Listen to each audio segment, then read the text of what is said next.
fire stations in Naples were also flooded as first responders had to carry out rescues. With us now is Corey Adamski, Deputy Chief of Operations for the Naples Fire Rescue Department. Deputy Chief, I thank you very much for being with us. How are things in Naples this morning? Good morning. Thank you for having us on. Things are actually starting to look a little bit better here in the city. Streets are starting to clear out. We still have sand and debris and vehicles in the roadways, which we are starting to move and get roadways back open and get access to the rest of the city.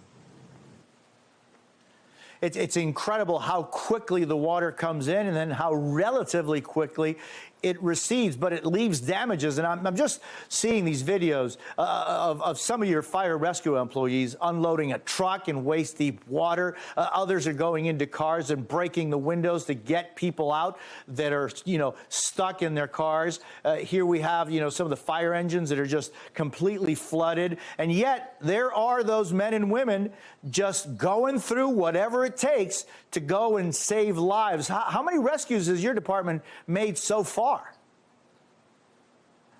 During the storm itself, we made several, and as you saw, there are some videos of us wading through waist and chest deep water to get people. We actually housed a few of them at the station because they were close to us and we could get to them pretty easily last night. We made at least a dozen rescues of flooded vehicles and flooded houses last night, and then we continued that operation late into last night and then back up this morning. We have been checking on people, anybody that's called through the evening or last night through the storm, or we've been checking on in addition to our police department. And so just to give us an idea, the 40 miles an hour, I guess, is the wind speed that makes everybody hunkered down and not able to come out and help others. That wind has died down, certainly in the part where you are and where we are here. So are you seeing a large percentage of structural damage in the city? We're still in the midst of our structural assessment of the whole city.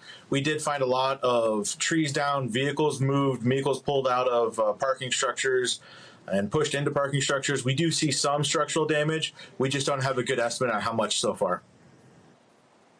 It's amazing to look at these pictures and to see these vehicles just being moved around by this water. I mean, cars are 1,500, 2,000, 3,000 pounds of metal and steel, and yet they're just moved around like they were little toys. How does this compare to other storms you've been through? Most of the storms that we've been through, we haven't seen flood waters like this. We're working with people that have been here for 30 plus years, and we've never seen flood water like this before. We're used to the wind, we're used to the down trees. That stuff we're prepared for very regularly. This flood water came in so quickly that it trapped a lot of people in their vehicles, and it was something that none of us had ever seen before. And I tell you, it's going to change some thought processes and some game plans moving forward. And so what are your plan and your game plan going forward for the next 24, 36 hours? Right now, we have crews out in conjunction with our utilities department, our public works department.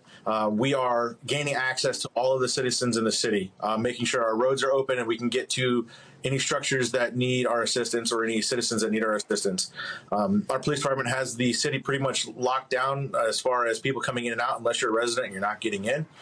We just want to have some time to make sure our crews are making it as safe as possible for people to travel around the city.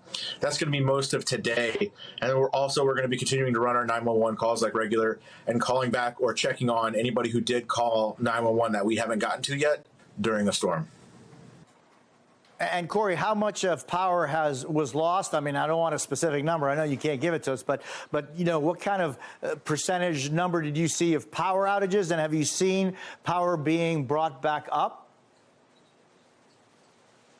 I'd say in the city, we saw probably 60 to 70% power loss. There was quite a bit that did stay on, pretty surprisingly. There has been some power restored. FPL and their contractors are working pretty quickly to start getting power restored. So we are seeing some benefit already.